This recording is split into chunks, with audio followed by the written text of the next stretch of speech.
Today's announcement from Wizards of the Coast on the expansion of the reserve list is one of the biggest news items in Magic the Gathering's history. The fact that Wizards of the Coast has sided with collectors over the players about the future value of this card game has many people shaking their heads. But let's take a look today at what this actual policy update means for players. Guys, we have so much to cover in today's video. Let's get started.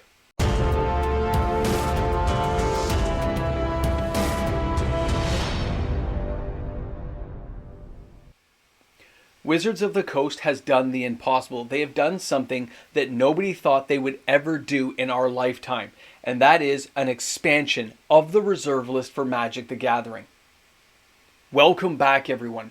MTG Moxman here. Thanks again for hanging out with me on my channel today as we discuss the expansion of the reserve list. Now, before we start today's video, a reminder. If you're new to the channel, if you want to see more of the Moxman, all you need to do is like and subscribe to the channel. Turn on your notification bell, new content every single day. Now today's topic is huge. The expansion of the reserve list is something we on this channel have been talking about for years. And the idea that Wizards of the Coast, from either pressure from outside sources, for all this whole artist finagle stuff going on with people stealing everyone's artwork and shoving it into Magic cards and lawsuits coming. And I guess Wizards of the Coast, even with the 30th anniversary, they knew they had stepped too far.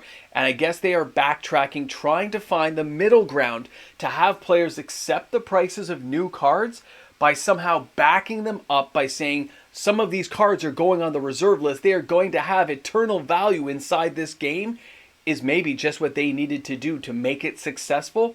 But let's take a moment. Let's actually read the article about what they've said about the expansion of the reserve list. Official reprint policy, April 1st of 2024. Wizards of the Coast, official reprint policy changes coming January 3rd of 2025. We believe the value that players have placed on Magic and have decided on updating our reserve list policy, which has not seen changes since 2010. These significant changes, we believe, will be to the benefit of both player and collector. Why we reprint cards. The Magic trading card game has tremendous appeal as both a game and a collectible. For us, however, the Magic game is first and foremost a supreme game of strategy and skill. We choose to reprint cards because the cards we reprint make it more enjoyable for gameplay, and B, all Magic players deserve an opportunity to play with these cards. Any card that isn't on the reserve list may be reprinted. Now it goes on to say reserve list cards. Wizards, starting January 2025, will be adding additional cards to the reserve list. The selection of cards will be expanded to include an additional 25 cards per year. Now, for the rest of this Magic the Gathering article, guys, I've left the link in my description of the video. You guys can go read the entire article. I'm sure you already have, but you can go ahead and read it if you haven't read it yet. But they basically state that the additional 25 Magic cards don't go into already sets that already have reserve list cards in them. They're starting at Marcadia Mask, going forward for the expansion cards to the reserve list. That means any old sets, like anything from Arabian Nights, won't have additional cards. But Marcadia Mask all the way up, I guess, to Thunder Junction could potentially have cards added to the reserve list. Now, this really means a lot. This means players who are speculators, people who are wondering which cards would be added to the reserve list, are going to blow their minds trying to find, trying to spec, trying to understand, or find a way into the company to see which cards they've selected. Because let's just say it was Sheoldred getting added to the reserve list. Sheoldred the Apocalypse being added because she's such a powerful card. They don't want her being used anymore. This is it, okay? So they take that card, they add it to the reserve list. Well, that means Dominaria United. That means Jumpstart, set boosters, draft boxes, collector boxes. All those boxes could now potentially have reserve list cards inside them. That means all those cards could have potential long-term growth and value because we know Sheoldred would never come back again. Now, I don't know that's a selected card.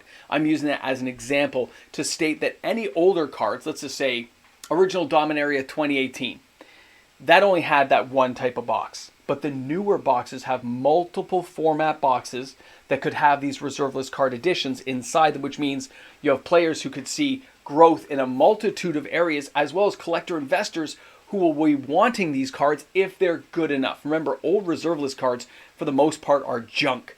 Very few cards are highly sought after and utilized, but Wizards of the Coast may be doing very calculated moves to make sure that this all works out for them. They may know exactly what they're doing, and they may be tying this into premium products, specialty things, to really make sure they get their bang for the buck on the front end, while pleasing the collectors, investors, and allowing players the opportunity to get in on some of these cards when they have the chance. This is a whole new game-changing way of looking at Magic the Gathering as a collectible, as an investor, and as a player. I don't know how everyone's going to go out and go over all this. I don't know how other content creators are going to cover this topic. It's going to be the biggest thing since April Fool's.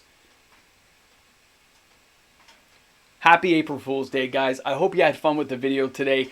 I tried really hard to keep a straight face. I took a lot of takes on this one to hopefully make it a fun day that you guys went, oh, he got me. I hope I got you guys. Drop some comments in the comment below. Don't ruin it for other people. Try to keep it serious and we'll see what people say. Thanks again for tuning in. Thanks for supporting the channel every day. Happy April Fool's Day. Guys, I'll be back tomorrow with like a more serious video, okay? I'm going to finish my coffee, spend time with the family. You guys rock. I'll see you tomorrow. Did I get you? I hope I got you. So this is the second half of the recording because to make this video look serious, guys, let's be honest, I have to make it go 10 minutes. Or no one's going to believe that this is like not a serious video if it's only like a 4 or 5 minute video. So I have to play this one out a bit. But when I was looking at the ideas of how I would get this April Fool's joke off the ground, I looked at an official Wizard of the Coast announcement. I took that, I found the exact same font that they use.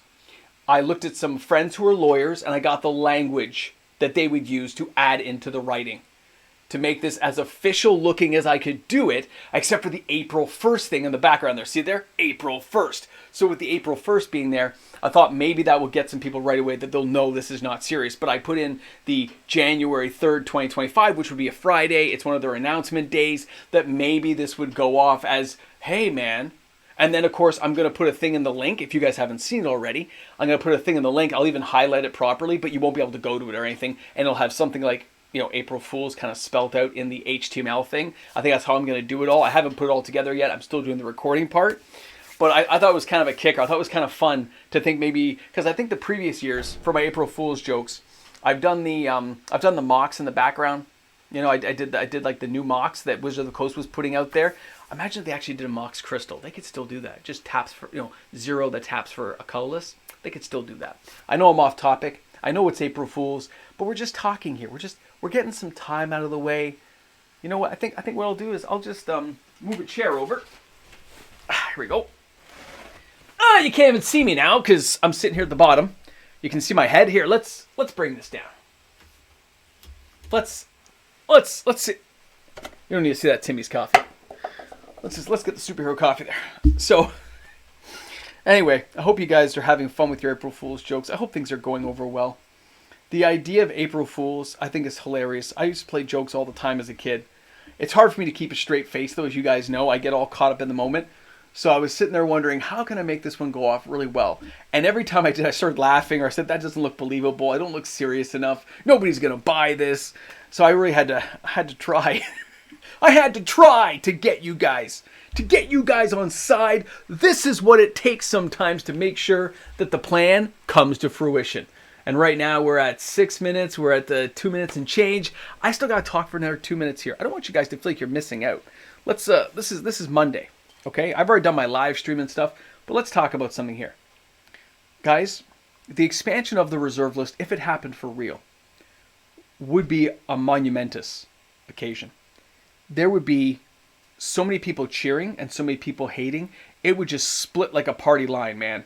Because there are people who believe in the reserve list and people who don't. There are pros and cons. And the idea the reserve list should be expanded or could be expanded is something I've been harping on for a long time. I think they should expand it, honestly, because I think it would guarantee long-term value for box collectors, long-term value for players, and by selecting cards that are powerful, they could actually put themselves at a checkpoint where they know that's as far as we should go right now. We're not going to power creep past this. Nothing we do should power creep past. And I know they use a point system to get the value of their cards determined, which is how they determine if a card's overpowered or underpowered, right? Vanilla versus supercharged. So, if they had a Shieldred card with all those multiple abilities and they decide we can't go past this point, that would be a card they could add to the reserve list. And then wait 10 years and then power creep past it to a certain degree. They could use breakpoints to do it and still guarantee value long term for everybody. I don't know. I think it's something the company needs to look at, but I don't think they will. They have no reason to. They've got a blank canvas and they can paint whatever they want for these amazing cards. They're going to have to hire some new artists, though. That's brutal. I can't wait to see those lawsuits come out. I know it's not the normal stuff I cover on the channel. That's something Historian does, but I don't know. I thought it was great. I thought it was very entertaining. Anyway, I think we've gone long enough in the video. I think we're going to cut it off here. Thanks again for hanging out. I hope you had a good time. I had a blast putting this together for you. And I hope people appreciate it and don't get like mad or anything, because it's just for fun. It's April Fool's, man. Okay, guys, have a great day. Enjoy yourselves. And, of course, I will see you tomorrow. All right? Cheers. Click the button here. Got to click the button. Hey, guys, a big shout-out, a thank you to all my April Fool's fans out there who loved a good joke and had a good time today on the channel. Thanks again to my patrons, my YouTube membership members, everyone who makes videos like this possible each and every day. Because of their support, uploaded content happens daily here on the channel. It's because of my patrons and YouTube membership members. Welcome back to the Ramble Jamble. You've made it to the end of the video, the April Fool's joke that refused to die. Shop smart, shop S-smart, have a good day. It's April Fool's. Chill out, enjoy yourselves, and you know what? Have an extra coffee, because that's what I'm going to do. I'll see you guys tomorrow. Have a great one. Happy April Fools.